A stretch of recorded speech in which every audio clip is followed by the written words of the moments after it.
Impress সফটওয়্যারে কিভাবে increment upload করবেন সেই জিনিসটা আমি দেখেছি। প্রথমে আমরা অ্যাডমিন প্যানেল থেকে ইনক্রিমেন্টের যে অংশটুকু আছে সেটুকু আমরা আপলোড করব। সেই জন্য আমরা যেটি করব, পেরোল যাব, পেরোল থেকে এখানে ইনক্রিমেন্ট আপলোড একটি অপশন পাবেন। এই অপশনে যাওয়ার পর আমরা এখানে দেখব যে গ্রস ওয়াইজ এবং কম্পোনেন্ট ওয়াইজ দুই ধরনের অপশন দেখাবে। তো গ্রস ওয়াইজ যে অপশনটি আছে সেটি হচ্ছে যদি আমাদের যে স্যালারি আছে, স্যালারি যে পার্সেন্টেজ আকারে যদি ডিভাইডেশন করা থাকে স্ট্রাকচারটা, তাহলে আমাদের গ্রস ওয়াইজ হবে। আর যদি কম্পোনেন্ট বেস যেটাকে বলছি, যে যদি আমাদের স্যালারির কম্পোনেন্টগুলো কোনো পার্সেন্টেজ আকারে যদি না থাকে, যেমন হচ্ছে শিপের স্যালারির ক্ষেত্রে বা গভর্নমেন্টের স্ট্রাকচার ফলো করে যে সকল এমপ্লয়ি, তাদের ক্ষেত্রে কম্পোনেন্ট ওয়াইজ। আর গ্রস ওয়াইজ হচ্ছে যেমন আমাদের জাহাজ এমপ্লয়ি ব্যতীত বাকি যারা আছে তাদের সবার হচ্ছে গ্রস ওয়াইজ স্ট্রাকচার। সেই ক্ষেত্রে আমরা যেটা করব, এখানে একটা টেমপ্লেট আছে গ্রস ওয়াইজের টেমপ্লেট। এই টেমপ্লেটটিকে আমরা ডাউনলোড করব।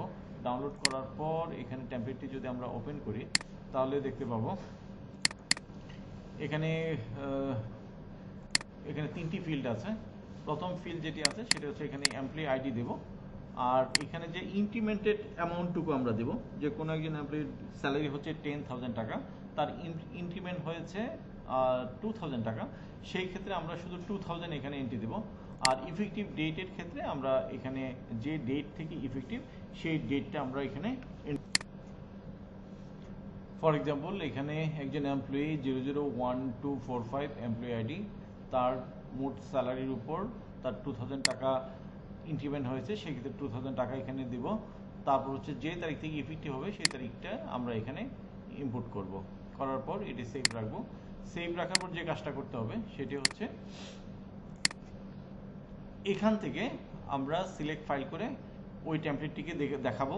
দেখানোর পর এই ফাইলটি এখানে অ্যাড হবে। অ্যাড হওয়ার পর আমরা আপলোড দেব। আপলোড হওয়ার পর এখানে কনফার্মেশন মেসেজ দেখাবে এবং ফাইনালি আমরা প্রসেস করব। প্রসেস দেওয়ার পর কাজটি সম্পাদন হবে। এই কাজটুকু সম্পূর্ণভাবে অ্যাডমিনের প্যানেল থেকে সম্পন্ন হচ্ছে। দ্বিতীয় স্টেপ হিসাবে যদি বলি, সেই ক্ষেত্রে আমাদের যেটা করতে হবে, দ্বিতীয় স্টেপে হচ্ছে আমাদের অ্যাকাউন্ট যিনি হচ্ছে চেক করবেন বা আমরা রিকমান্ডার বলতে পারি, উনি ওনার প্যানেল থেকে এখানে ইনক্রিমেন্ট একটি অপশন আছে, এখান থেকে ইভ্যালুয়েট এমপ্লয়ি এই অপশনে উনি চলে যাবেন।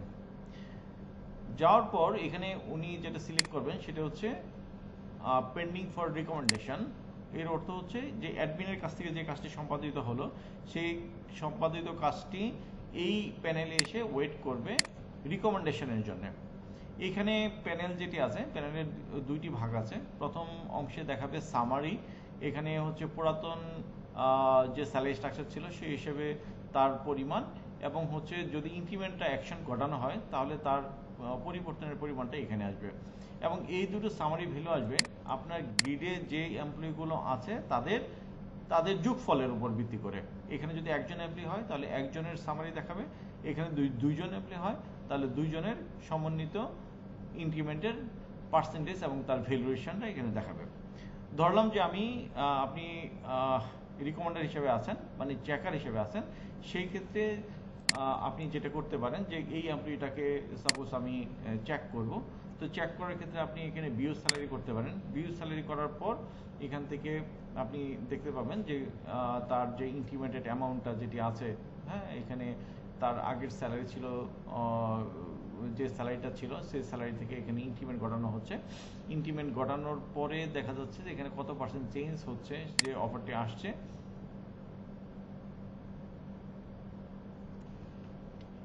এই ক্ষেত্রে এই প্যানেল থেকে আমরা যেটি করব, আমাদের যে ইনক্রিমেন্টের জন্য যে ক্যান্ডিডেট আছে তার আইডিটা সার্চ করে নিতে পারি। নেওয়ার পর এখানে যে প্যানেলটুকু আছে সেখানে দেখা যাবে যে যদি রিকমেন্ড করেন তাহলে এখানে আপনি রিকমেন্ডেড যিনি করেছেন ওনার নামটা আসবে এবং যিনি অ্যাপ্রুভ করেছেন ওনার নামটা আসবে। ফর এক্সাম্পল যদি আমরা এই আইডিটাকে আমরা নেই, তাহলে আমরা দেখতে পারবো যে এখানে ভিউ স্যালারি করলে তার যে ইনক্রিমেন্টের জন্য যে রিকোয়েস্ট দেওয়া হয়েছে সেখানে কি পরিমাণ চেঞ্জ আসে, তার মানে হচ্ছে তার 10% ইনক্রিমেন্ট হচ্ছে পূর্বের স্যালারি থেকে। যদি 10% ইনক্রিমেন্ট হয় সেক্ষেত্রে তার বেসিক হাউজেন এই পরিমাণ তার ইনক্রিজ হবে। এইখানে চেকার যদি ইচ্ছে করেন, মানে হচ্ছে অ্যাডমিন যদি ভুল করে থাকেন, তাহলে চেকার এখানে তার ভ্যালুটা চেঞ্জও করে আপডেট করে নিতে পারেন। যদি কোনো ধরনের চেঞ্জ না করতে হয় সেক্ষেত্রে এখানে যেটি করবেন, এখানে ক্লিক করবেন। ক্লিক করার পর জাস্ট নিচের দিকে আসলে এখানে একটা রিকমেন্ডেড অপশন পাবেন। এখানে রিকমেন্ড বাটনে ক্লিক করলে রিকমেন্ডের কাজটা সম্পাদিত হবে। এরপর সর্বশেষ ধাপ যেটি আছে সেটি হচ্ছে আপনার অ্যাপ্রুভার, যিনি হচ্ছে অ্যাপ্রুভ করবেন। তার মানে অ্যাডমিন রেজ করলো, রিকমেন্ডেড করে দিলেন। এবার যিনি অ্যাপ্রুভার আছেন ফাইনালি অ্যাকাউন্টস থেকে, উনি অ্যাপ্রুভ করবেন। সেক্ষেত্রে যেটি হবে, একইভাবে অ্যাকাউন্টস থেকে যিনি অ্যাপ্রুভ করবেন উনি ইভ্যালুয়েট এমপ্লয়িতে যাবেন ইনক্রিমেন্ট প্যানেল থেকে। এইখানে যাওয়ার পর ওনার জন্য যে প্যানেলটি হবে সেটি হচ্ছে পেন্ডিং ফর অ্যাপ্রুভাল, তার মানে এইটি পেন্ডিং অবস্থায় আছে। উনি অ্যাপ্রুভ করলে এই ইনক্রিমেন্টটা অ্যাপ্রুভ হবে। সেই ক্ষেত্রে আমরা যদি এখানে দেখি,